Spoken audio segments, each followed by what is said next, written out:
கிறிஸ்துவுக்குள் அன்பானவர்களே, இந்த ஜீவனுக்குரிய காரியங்கள், அதாவது இயேசு கிறிஸ்துவை சொந்த இரட்சகராய் ஏற்றுக்கொண்டது நிமித்தம் எது லாபம் எது நஷ்டம் என்பதை குறித்து பார்த்து வருகிறோம். அதாவது ஏதேன் தோட்டத்தில் ஜீவனுக்குரிய மனிதனாயிருந்த மனுஷனோ மனுஷியோ எப்படி ஜீவனற்றவர்களாய் போனார்கள் அப்படின்னு ஆதியாகமம் 1வது அதிகாரத்திலிருந்து 3வது அதிகாரத்துக்குள்ள வருது. தேவன் மனுஷனுக்குள்ள நாசியில சுவாசத்தை ஊதினது போல மனுஷனுக்கும் மனுஷிக்கும் தேவனே அந்த ஜீவனுக்குரிய வாழ்க்கையை ஏற்படுத்தினார். ஏதேன் தோட்டம் எனப்பட்டது ஜீவனுள்ள தேவனுடைய மகிமை தங்குகிற ஒரு ஸ்தலம். நீ சொல்ல போனா தேவனோடு சஞ்சரிக்கிற, தேவனோடு குடியிருக்கிற ஒரு வீட்டை போல அல்லது மாளிகையை போல அல்லது ஒரு கார்டனை போல இருந்த ஒரு வாழ்க்கை. ஆனா என்றைக்கு தனக்குத்தானே நஷ்டத்தை ஏற்படுத்தினாங்களோ, இதைத்தான் லூக்கால சொல்றாரு பாருங்க 9:25, உலகம் முழுவதையும் ஆதாயப்படுத்தியும் தனக்குத்தானே நஷ்டம் உண்டாக்கினால் லாபம் என்ன அப்படிங்கிறது தான் சொல்றார். தனக்குத்தானே அப்படின்னா தேவன் எனக்கு என்று ஏற்படுத்தி வைத்திருக்கிற தேவனுடைய திட்டத்தை அறியாம, தேவனுடைய சித்தம் என்னது என்றது அறியாம, தேவ சத்தம் கேட்காத மனிதர்களுடைய ஆலோசனைக்கு கீழ்ப்படிந்து தேவ சத்தம் கேட்காத மனிதர்களோடு ஐக்கியப்பட்டு வாழுகிற போது நான் எனக்கு நானே நஷ்டத்தை ஏற்படுத்தி விடுவேன். தேவன் ஏதேன் தோட்டம் எனப்பட்டதை ஏற்படுத்தினத உடனேயே முதலாவது மனுஷனை ஏதேன் தோட்டத்துக்கு கூட்டிக் கொண்டு வருகிறார். மனுஷனுக்கு ஏதேன் தோட்டத்தின் மேல ஆளுகையை கொடுக்கிறார். படைக்கப்பட்ட ஜீவ ஜந்துக்கள் அத்தனைக்கும் மனுஷனைய பேர் வைக்கும்படி பார்த்து ரசிக்கிறார். ஆண்டு கொள்ளுங்கள் என்று ஆசீர்வதித்திருக்கிறார். அந்த நாட்களில் மனுஷி இல்லாமலேயே மனுஷன் தான் இத்தனை கரஸ்பாண்டன்ட் ஒர்க் அத்தனையும் பண்ணியிருக்கிறார். பின்புதான் மனுஷியை உருவாக்கி மனுஷனுக்கு கொண்டு வந்த போது இப்ப இந்த மனுஷன் தான் பேசுறாரு, தேவன் பேசல. இந்த மனுஷி தேவனோடு வர்றாங்க. இந்த மனுஷியை பார்த்து மனுஷன் சொல்றாரு, இவள் என் மாம்சத்தின் என் மாம்சமும் என் எலும்பின் எலும்புமாய் இருக்கிறபடினால இவள் மனுஷி எனப்படுவாள் அப்படிங்கிறாங்க. அப்ப மனுஷிங்கிற ஒரு பேரு மனுஷன் தான் வச்சாரே தவிர தேவன் வைக்கல. தேவனும் மனுஷனிடத்துல நான் இவளை படைச்சேன், நான் தான் இவளுடைய அவயங்களை உருவாக்குனேன், என்னுடைய கற்பனையின்படி உருவாக்கப்பட்ட இவளை எப்படி நீ மனுஷின்னு சொல்லலாம் என்று ஆதாமினிடத்திலேயே கேட்கல. ஜீவ ஜந்துகளுக்கு என்ன பெயரிட்டானோ அதுவே அதுவுக்கு பெயரானது போல இந்த மனுஷிக்கு என்ன பெயரிட்டாரோ அதுவே அதுக்கு பெயராயிற்று. இதையெல்லாம் அறிந்திருந்த மனுஷி தேவ சத்தம் கேட்காத சர்பத்தினிடத்துல போய் பேசினாலாம். சர்பத்தினிடத்துல தேவன் பேசல, தேவனால் படைக்கப்பட்ட ஆதாம் தான் முதல்ல பேசியிருக்கிறார். ஆதாம் சர்பத்தினிடத்துல பேசினார்னா ஐக்கியப்பட்டு பேசல. தேவன் இவைகளுக்கு என்ன பெயரிட வேண்டும் என்று சொன்னாரோ அந்த பெயரை சர்பத்திற்கு ஆதாம் தான் வச்சிருக்கிறார். அப்ப தேவ சத்தம் கேட்காத உலகத்தின் இடத்துல போய், தேவனோடு ஐக்கியப்படாத உலக மக்களிடத்துல போய் நம்ம ஐக்கியப்பட்டு ஆலோசனைக்கு கீழ்ப்படிந்திருந்தோம்னா நமக்கு நாமலேயே நஷ்டத்தை ஏற்படுத்திக் கொள்வோமாமா. இதைத்தான் சொல்றார். உலகம் முழுவதையும் ஆதாயப்படுத்தியோ தன் ஜீவனை நஷ்டப்படுத்துகிறதுனால் லாபம் என்ன? ஜீவன்னா என்ன? தேவன் நமக்கு நாசியில ஊதின ஜீவாத்மா. இந்த ஜீவாத்மா எதற்காக ஊதப்பட்டது? நாம் ஏதேன் தோட்டத்தில் தேவனை போல ஆளுகை செய்வதற்கு என்று தேவனாலே நமக்கு அனுப்பப்பட்ட தேவனுக்குரிய ஜீவன்.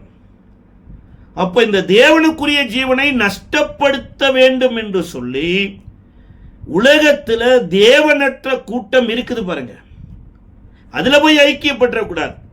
இதை தீமோத்தேயுக்கு கூட பவுல் எழுதும் போது எழுதுறாரு, ஸ்திரீகள் சபையிலே போதிப்பது தடை விதிக்கப்படுகிறதுன்னு சொல்லிட்டு தான் சொல்றார். முதலாவது மனுஷன் ஆதாம் உண்டாக்கப்பட்டா, பின்புதான் ஏவாள் உண்டாக்கப்பட்டாங்க. ஆதாம் வஞ்சிக்கப்படல, ஏவாள் தான் வஞ்சிக்கப்பட்டாங்க. அப்ப ஏவாள் கற்றுக்கொள்ளாமல் இந்த உலகத்துல எங்கேயோ கற்றுக்கிட்டு வந்து ஆதாமுக்கு சேர்த்திய வேதனை உண்டாக்கிட்டாங்க. அப்ப சபை எனப்பட்டது கிறிஸ்து இயேசுவுக்குள் கற்றுக்கொள்ளணும் என்பதற்கு கணவன் மனைவி எனப்பட்ட ஒரு உறவை திருச்சபை தேவன் என்கின்ற உறவோடு கூட சம்பந்தப்பட்டு பேசுறார். அது எபேசியருக்கு எழுதின நிருபம் 4வது அதிகாரத்தில் கூட சொல்றார். பேதுரு கூட 1 பேதுரு 3வது அதிகாரத்தில் கூட சொல்றார். எப்படி தன் சரீரத்தை காயப்படுத்துகிறவன் உண்டோ அதே போல தேவனும் சபைக்காக தன்னுடைய சரீரத்தையே சிலுவையில் ஒப்பு கொடுத்து வேதனைப்படுத்தி சபையை காப்பாற்றினார். அதுபோல புருஷர்கள் மனைவிகளை அன்பு கூறணும், ஞானமா நடந்து கொள்ளணும், கனப்படணுங்கிற ஒரு கான்செப்டை கொண்டு வர்றார். பட் எனிவே இங்க வேதம் என்ன சொல்லுகிறதுனா, இந்த ஏவாள் கீழ்ப்படியாமையினால மரணத்திற்கு ஜீவனை கொடுத்தாங்க பாருங்க. அதுவரைக்கும் மரணம் எனப்பட்டது உலகத்திலேயே கிடையாது. மரணம் எனப்பட்டது மிருக ஜீவன்களுக்குள்ளேயும் கிடையாது. எல்லா ஜீவனுக்குரியவைகள். ஏதேன் தோட்டம் ஜீவனுக்குரியது. ஏதேன் தோட்டத்தில் இருக்கிற எல்லாமே ஜீவ ஜந்துக்கள். மனிதன் ஜீவாத்மா, மனுஷி ஜீவாத்மா, தேவன் ஜீவாதிபதி. தேவனுக்குரிய அத்தனையிலையுமே ஜீவன் இருக்குதுங்க. அதனாலதான் தேவன் என்ன சொன்னார்னா, நீ ஜீவனுக்குரிய மனுஷன், நீ சாவுக்குரியதை நீ என்ன பண்ணிடக்கூடாது, தேடிடக்கூடாதுன்ன போது நரகத்திற்கோ மரணத்திற்கோ நியமிக்கப்பட்டிருந்த சாத்தானின் சப்தம் சர்பத்தின் மூலமாக ஏவாளுக்குள்ள வந்த உடனேயே முதல்ல இந்த மனுஷிதான் மரணத்துக்கு ஜீவனை கொடுத்தாங்க. மரணத்துக்கு எப்படி ஜீவனை கொடுக்கிறாங்க அப்படின்னா, பவுல் ஒரு இடத்துல சொல்றாரு, நியாயப்பிரமாணம் எனப்பட்டது வருகிற வரைக்கும் பாவம் எனப்பட்டது உறங்கிக் கொண்டிருக்குது பாருங்க, அல்லது மரித்து கொண்டிருக்குது. ஆனா என்றைக்கு நியாயப்பிரமாணம் எனப்பட்டது ஒன்று வந்ததோ அன்றைக்கு தான் பாவத்திற்கு உயிரே வந்துச்சாமா. அதாவது விபச்சாரம் செய்யாது இருப்பாயாக என்கின்ற ஒரு பிரமாணம் வர்ற வரைக்கும் விபச்சாரம் எனப்பட்டது பாவமே இல்லை.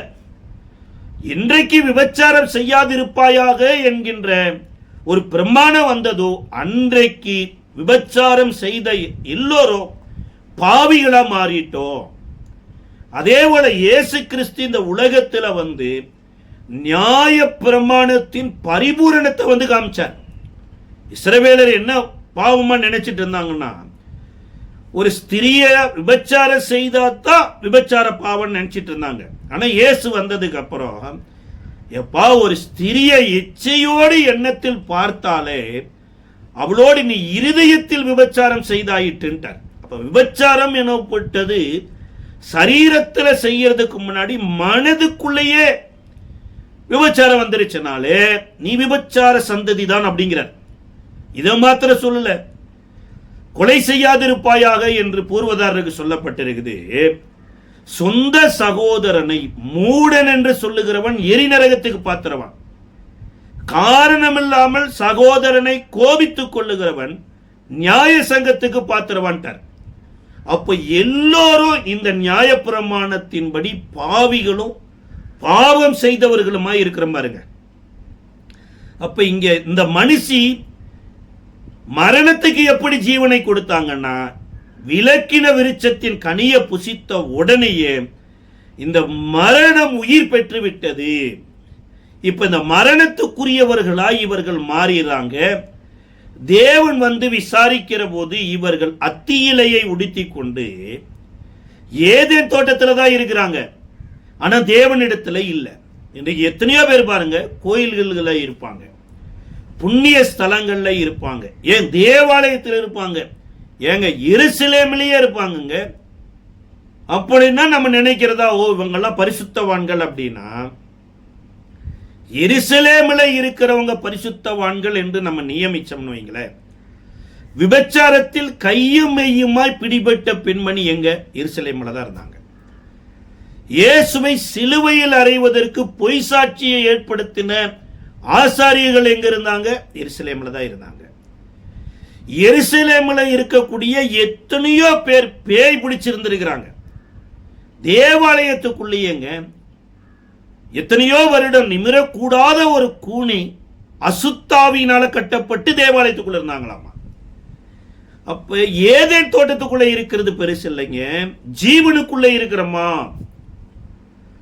தேவனுக்குள்ள இருக்கிறோமா. அதான் கிறிஸ்து இயேசுவுக்குள் நமக்கு என்ன லாபம் என்ன நஷ்டம், இதை நம்ம கவனிக்கணும் பாருங்க.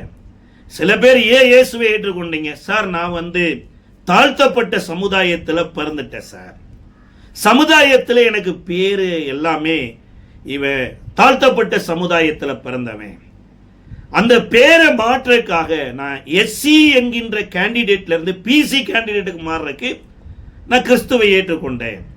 இதற்காகவா இயேசு சிலுவையில் அறியப்பட்டாரு? இதை போதிப்பதற்காகவா அப்போஸ்தலர்கள் இங்க வந்தாங்க, மிஷனரிகள் இருந்தாங்க? இந்த வேதாகமம் இதைத்தான் போதிக்குதா? சரி, அப்ப பிசியில இருந்து கன்வெர்ட் ஆனவங்க இருக்கிறாங்க இல்லையா, அவங்க பிபிசியா மாறிட்டாங்களா? அதுவா வேதம் நமக்கு காண்பிக்கிறது? அப்ப நம்ம தேவாலயத்துக்குள்ள இருக்கிறது முக்கியம் இல்லைங்க, ஏதேன் தோட்டத்தில் இருக்கிறது முக்கியம் இல்ல, எருசலேமில் இருக்கிறது முக்கியம் இல்ல. இன் கிரைஸ்ட் லைஃப், கிறிஸ்துவுக்குள் நான் யார்.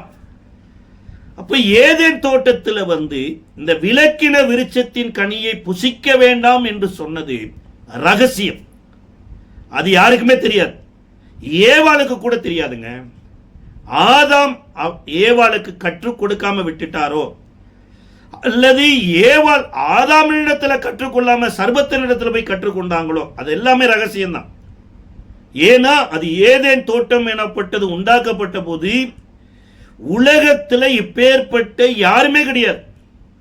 ஆனா ஜீவனுக்குரியவைகளை அறிந்து கொள்ளுவது வெளியரங்கமா இருக்குது. இதுதான் இயேசு சொல்றாரு, நான் ஜீவனை கொடுக்க வந்தேன், அது பரிபூரணப்பட வேண்டும் என்று விரும்புகிறேன். அப்ப நீங்களும் நானும் ஜீவனுக்குரியவைகளை தேடணும். அப்படி என்பதற்காகத்தான் இயேசு கல்வாரி சிலுவையில் மரிக்கிற போது இந்த 3 சுவிசேஷத்திலையும் ஒரே மாதிரி ஒரு சம்பவத்தை சொல்றாங்க. மத்தேயு எழுதின சுவிசேஷ புஸ்தகத்தினுடைய 27வது அதிகாரத்தினுடைய 50வது வசனத்தில் இயேசு மறுபடியும் மகா சத்தமாய் கூப்பிட்டு ஆவியை விட்டார் அப்படிங்கிறார். மார்க் எழுதின சுவிசேஷ புஸ்தகத்தினுடைய 15வது அதிகாரத்தினுடைய 37வது வசனத்தில் இயேசு மகா சத்தமாய் கூப்பிட்டு ஜீவனை விட்டார். மத்தேயு ஆவியை விட்டாருங்கிறாரு, மார்க்கு ஜீவனை விட்டாருங்கிறாரு. லூக்கா என்ன சொல்றாருன்னா, லூக்கா 23வது அதிகாரத்தினுடைய 46வது வசனத்தில் இயேசு பிதாவே உம்முடைய கைகளில் என் ஆவியை ஒப்புக் கொடுக்கிறேன் என்று மகா சத்தமாய் கூப்பிட்டு சொன்னார். இப்படி சொல்லி ஜீவனை விட்டார். லூக்கா எழுதும்போது 2 எழுதிட்டார், ஆவியை ஒப்புக் கொடுக்கிறேன் என்று ஜீவனை விட்டார் அப்படிங்கிறார். அப்ப தேவனுடைய ஆவி நமக்குள்ள வருகிற போது நாம் ஜீவனுக்குரியவர்களாக மாறுகிறோம். எப்படி ஒரு மனுஷியினுடைய கீழ்ப்படியாமையினால உலகத்தில் மரணம் வந்ததோ, ஒருவருடைய கீழ்ப்படியாமையினால எல்லோரும் மரணத்துக்குள்ளாக மாறினமோ, அதே போல ஒருவருடைய கீழ்ப்படிதலினால அவருக்குள் வருகிற எல்லோரும் ஜீவனுக்குரியவர்களாய் மாறுகிறோம். அதாவது ஆதாம் மரத்துக்கு ஜீவனை கொடுத்தாரு, அதனால மரணத்தை மனுஷனுக்கு கொடுத்துருச்சு. இப்ப அந்த மரத்துக்கே இயேசு என்ன பண்றாருன்னா ஜீவனை கொடுக்கிறார். இயேசு ஜீவனை கொடுத்த இடம் எதுனா சிலுவை மரத்துல தான். அப்ப இன்றைக்கு நீங்களும் நானும் மரத்துக்கே ஜீவனை கொடுத்து சிலுவையை மகிமைப்படுத்தி இருப்பார்னா, அந்த பரிசுத்த ஆவி எனப்பட்ட ஜீவன் உள்ள வருகிற போது என் பார்வை செயல்கள் அத்தனையும் ஜீவனுக்குரியவைகளாய் மாறுகிறது.